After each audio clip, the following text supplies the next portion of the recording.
శ్రీమాత్రై నమ. జయ గురు దత్తాత్రేయ నమ.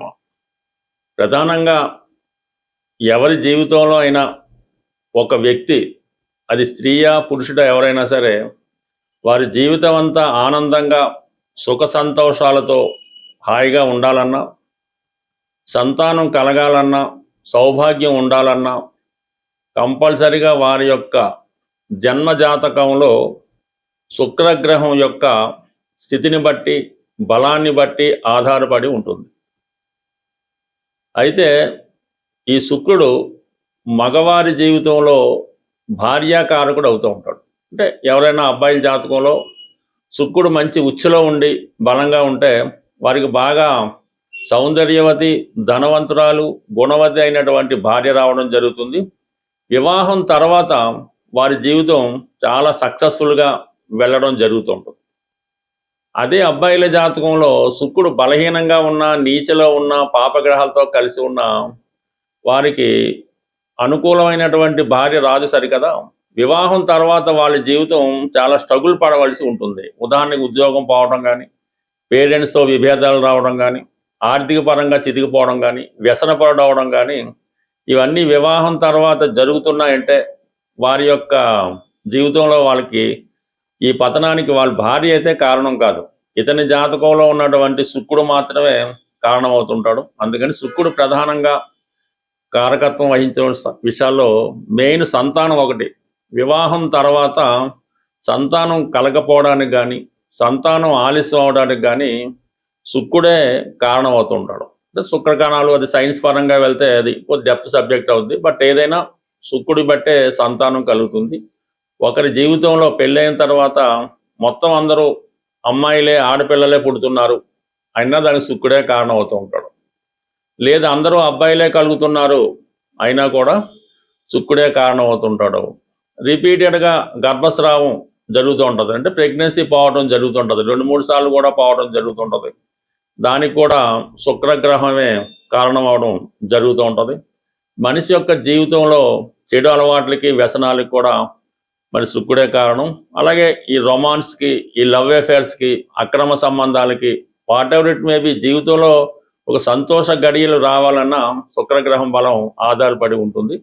మరి ఖరీదైనటువంటి వాహనాలకి, అలాగే ఖరీదైనటువంటి నగలకి, వివాహానికి, వివాహం తర్వాత జీవితానికి, శృంగార జీవితానికి కూడా శుక్ర బలాన్ని బట్టి ఆధారపడి ఉంటుంది. ఉదాహరణకి జన్మజాతకంలో, స్త్రీల జాతకంలో శుక్రుడు బలంగా ఉంటే, అంటే మంచి స్వక్షేత్రంలో కానీ, ఉచ్చులో కానీ ఉన్నప్పుడు చాలా వాళ్ళు పవిత్రంగా, మరి చాలా సౌకర్యవంతంగా, పవిత్రంగా, చాలా డీసెంట్ బిహేవియర్తో కలిగి ఉంటారు. అది ఉదాహరణకి ఎంఎస్ సుబ్బలక్ష్మి గారు లాంటి వాళ్ళు, పి సుశీల్ లాంటి వారు, ఎస్ జానకి లాంటి వాళ్ళు జీవితంలో అంటే వాళ్ళు కళారంగంలో కూడా రాణించడం జరుగుతుంది. కాబట్టి ఈ శుక్రుడు బలాన్ని బట్టి కూడా అది రాణిస్తూ ఉంటుంది. అదే శుక్రుడు నీచలో ఉండి బలహీనంగా ఉంటే ఈ టీవీ యాంకర్లుగానో, మామూలుగా ఏంటంటే స్ట్రీటు ఇలాగా చాలా వరకు వాళ్ళు రావడం జరుగుతుంటుంది. బట్ ఏదైనా ప్రస్తుతం ఈ శుక్రగ్రహం మనకి ఈ సింహరాశిలో సంచరిస్తూ రేపు ఆగస్టు 1వ తారీఖున కన్యారాశి అయినటువంటి తన నీచ రాశిలోకి ప్రవేశించడం జరుగుతుంది. మరి దీని సందర్భంగా ఏ ఏ రాశుల వారికి ఎటువంటి ప్రభావం చూపుతుందన్న విషయాన్ని మనం ఈ వీడియోలో రాశుల వారిగా తెలుసుకునే ప్రయత్నం చేద్దాం. కుంభరాశి వారికి శుక్రుడు యోగకారకుడు, చతుర్థ భాగ్యాధిపతిగా, స్వతంత్రంగా అదృష్టాన్ని ఇచ్చే గ్రహం. ఒక విధంగా చెప్పాలంటే కుంభరాశి వారికి రాష్ట్రాధిపతి శని కన్నా శుక్రుడే అదృష్టాన్ని ఇచ్చే గ్రహం, బలాన్ని, ధైర్యాన్ని ఇచ్చే గ్రహం.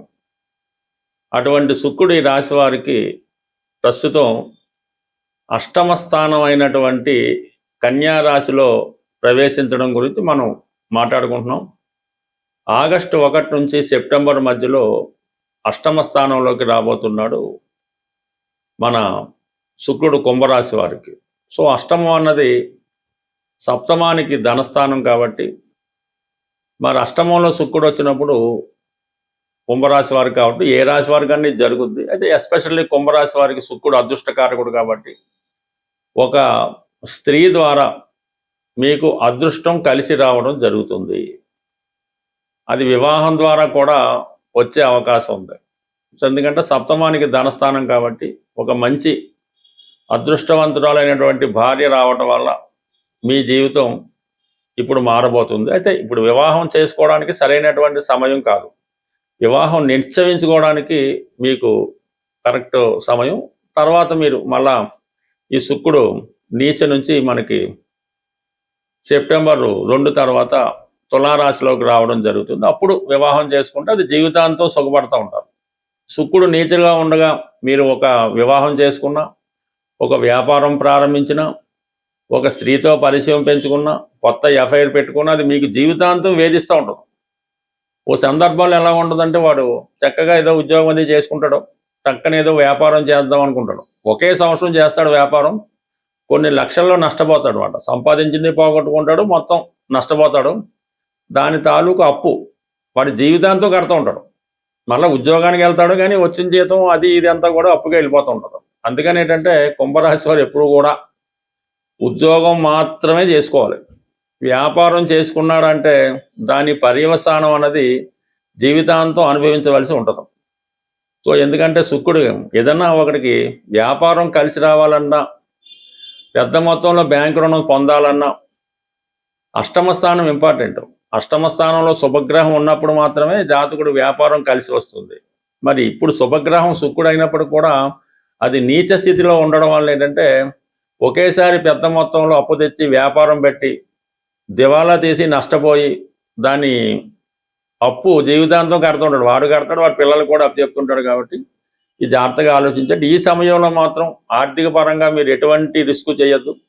అయితే ఈ సమయంలో మీకు ఒక స్త్రీ ద్వారా, అది ఇన్సూరెన్స్ ద్వారా అవ్వచ్చు, ఏదైనా ప్రైజ్ మనీ లాగా అవ్వచ్చు, ఏదైనా ఒక సెటిల్మెంట్ ద్వారా కూడా మీకు ధనం వచ్చే అవకాశం ఉంది. బట్ అలాగే ఈ రాశిలో ఉన్నటువంటి స్త్రీలకి ఉద్యోగ ప్రయత్నాలు ఫలిస్తాయి.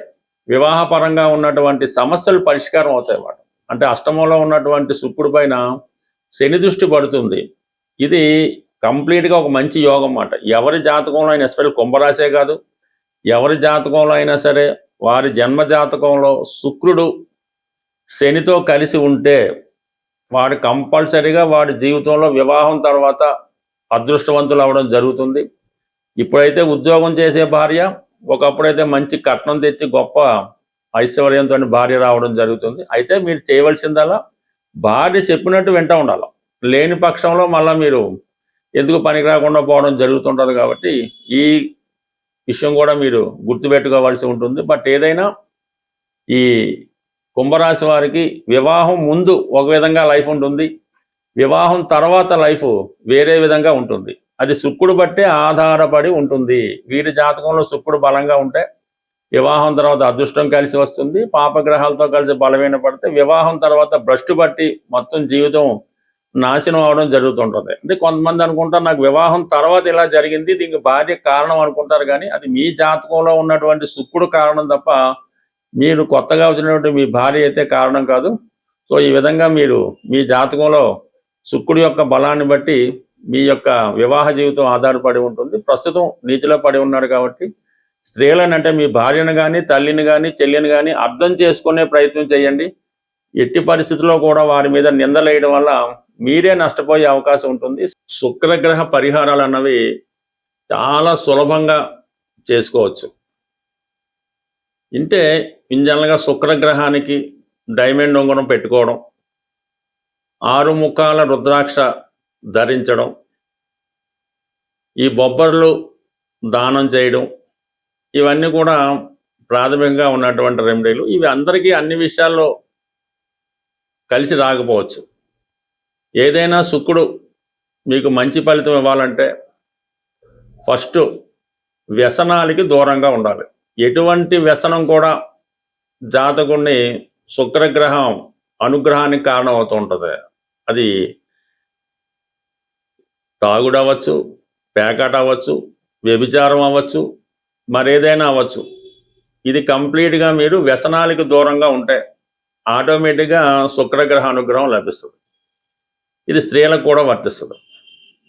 స్త్రీలను గౌరవంగా చూడటం, ఏ స్త్రీ అయినా, చిన్న పాప అయినా, పెద్దమ్మ అయినా, తల్లి అయినా, తండ్రి అయినా, ఎవరినైనా సరే గౌరవప్రదంగా చూడవలసి ఉంటుంది. వాళ్ళని గౌరవించవలసి ఉంటుంది. వాళ్ళు ఏ పని చేయని కూడా మనకు అనవసరం, వాళ్ళని గౌరవించే మీరు కంపల్సరీగా శుక్రగ్రహ అనుగ్రహం పొందడం జరుగుతూ ఉంటుంది. అయితే చిన్న పరిహారం కూడా ఉంటుంది దీనికి. అంటే మగవాడికి సహజంగా స్త్రీలను చూడడం అన్నది సహజంగా ఉంటుంది. మీరు ఏదైనా చూడకూడని దృష్టితో ఒక స్త్రీని మీరు చూసినప్పుడు ఆ పాప పరిహారం నిమిత్తం మీరు ఆ స్త్రీ యొక్క పాదాలని చూసి, ఆ పాదాల వంక చూసి ఒకసారి మనసులో నమస్కారం చేసుకుంటే ఆ పాప ఫలితం మీకు పోవడం జరుగుతుంది. అలాగే ఇంట్లో మనకి పాడైపోయినటువంటి వస్తువులు, అంటే ఒక సంవత్సరంగా మనకి ఉపయోగం లేదు, పాడైపోయిన మోటార్ సైకిల్, ఇరిగిపోయిన కుర్చీలు, ఇరిగిపోయిన అద్దాలు, ఇటువంటి మనకు ఉపయోగం లేదు, ఒక సంవత్సరం పైగా దాన్ని మనం వాడడం లేదు అనుకున్నప్పుడు వాడిని ఎవరికన్నా డొనేట్ చేయడం అన్నది ఉత్తమమైన పని. ఏదైనా అవ్వచ్చు. దాని తర్వాత ఏంటంటే అద్దాలు, ఇంట్లో ఉన్నటువంటి అద్దాలు చాలా క్లియర్ కట్గా నీట్గా ఉండాలి.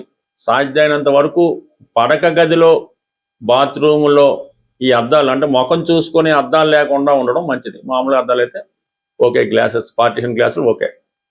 తర్వాత ఇంట్లో ప్రధానంగా పూజ గదిలో ఉంచవలసినవి అంటే మీ యొక్క బీరువాలో దక్షిణావృత శంఖం, చక్కగా మంచి దక్షిణావృత శంఖాన్ని పెట్టుకోవచ్చు. లక్ష్మీ గవలు, అవి విడివిడిగా ఉంచకూడదు. ఒక 8 గవలు ఒక ఎరుపు రంగు సిల్క్ క్లాత్లో మూటగట్టి పెట్టుకోవడం. అలాగే గోమతి చక్రాలు ఒక 8 మీ పూజా మందిరంలోనో క్యాష్ బాక్స్లోనో పెట్టుకోవడం వల్ల అనుకూలించే అవకాశం ఉంది. కంపల్సరిగా మీ పూజా మందిరంలో దేవుడి బల్ల దగ్గర మట్టితో అదే ఈ కుంకుమ భరణలు, చెక్కతో చేసిన కుంకుమ భరణలు ఒక 2 తీసుకోవాలి. ఒక కుంకుమ భరణ ఎప్పుడు కూడా ఇంట్లో ఉండకూడదు, 2 పక్క పక్కన ఉండడం మంచిది. ఒక కుంకుమ భరణలో పసుపు, మరొక కుంకుమ భరణిలో కుంకుమ, సింధూరం, అంటే ఈ 2 కూడా పక్క పక్కనే పెట్టి అవే అమ్మవారి రూపంలో మీరు పూజించడం వల్ల కూడా మీకు అనుగ్రహం కలుగుతుంది. అలాగే మరి ఈ పూర్వకాలంలో చేట, ఈ ఎదురు బద్దలతో చేసిన చేట ఉండేది, ఇప్పుడు వాడకం అది తగ్గిపోయింది. కంప్లీట్గా మీ ఇంట్లో మాత్రం పూజా మందిరంలోనో మీ వంటగదిలోనో ఎక్కడో దగ్గర మాత్రం ఒక చేట అన్నది కంపల్సరీగా ఉంచవలసి ఉంటుంది. దానికి అలా కొత్తది కొన్న పశుపతి రాస్తూ ఉంటారు, ఆ విధంగా ఒక చేట మీ ఇంట్లో ఉంచడం. ఈ పూర్వకాలంలో ఈ ధాన్యం అది కొలుచుకునే ఈ కొంచెం సేరు, అర్ధ సేరు తవ్వ అని ఉండేవి. మీ యొక్క స్థాయిని బట్టి అది వెండిదైనా పర్లేదు, ఇనపదైనా పర్లేదు, ఒక కొంచెం కానీ కొలిసే సాధనం అది ఒక డిజైన్ ప్రత్యేకంగా ఉంటుంది. అది కూడా మీ యొక్క పూజా మందిరంలో కానీ స్టోర్ రూమ్లో కానీ ఇది ఉంచుకోవడం వల్ల కూడా మీకు లక్ష్మీప్రదంగా రావడం జరుగుతుంటుంది. అయితే శుక్రవారం, శనివారం ఏం చేస్తుంటే ఈ ఇంట్లో ఎక్కువ స్టీల్ పాత్రలు వాడతాను. ఈ మధ్య తాగిన గ్లాసులు స్టీలే, ఇంట్లో కంచాలు స్టీలే ఉన్నాయి కాబట్టి కనీసం శుక్రవారం, శనివారం ఈ స్టీల్ పాత్రలను వాడటం పక్కన పెట్టి ఈ అరిటాకులో కానీ ఇస్త్రాకులో కానీ భోజనం చేయడం, తాగడానికి గ్లాసు వెండిది లేకపోతే కనీసం గాజు గ్లాస్ కానీ కేవలం మట్టి గ్లాస్ అయినా వాడటం వల్ల అవి లక్ష్మీప్రదంగా ఉండడం జరుగుతుంది. ఫైనల్గా బెస్ట్ రెమెడీ ఏంటంటే అది మీరు సంసారం చేసుకున్నటువంటి కుటుంబంలో కానీ, వ్యాపార సంస్థలో కానీ, ఏ సంస్థలో అయినా సరే మీరున్నటువంటి నివాస స్థలంలో ఈశాన్య భాగంలో మట్టి కుండతో పూజ అవ్వచ్చు, మట్టి కుండ అవ్వచ్చు, అది ఎండాకాలం చలికాలం పక్కన పెట్టి నిత్యం ఆ మట్టి కుండలో నీళ్లు నిల్వ చేసుకొని ఆ వాటర్ని మీరు వాడచ్చు. వేరే విధంగా పూజకు ఉపయోగించుకోవచ్చు. ఈ మట్టి కుండలో నీరు ఈశాన్య భాగంలో పెట్టడం వల్ల మీకు భూతత్వం యాక్టివేట్ అయ్యి నిత్యం ఆ సంస్థ, ఆ గృహం కలకలాడుతూ ఉంటుంది. స్వస్తి.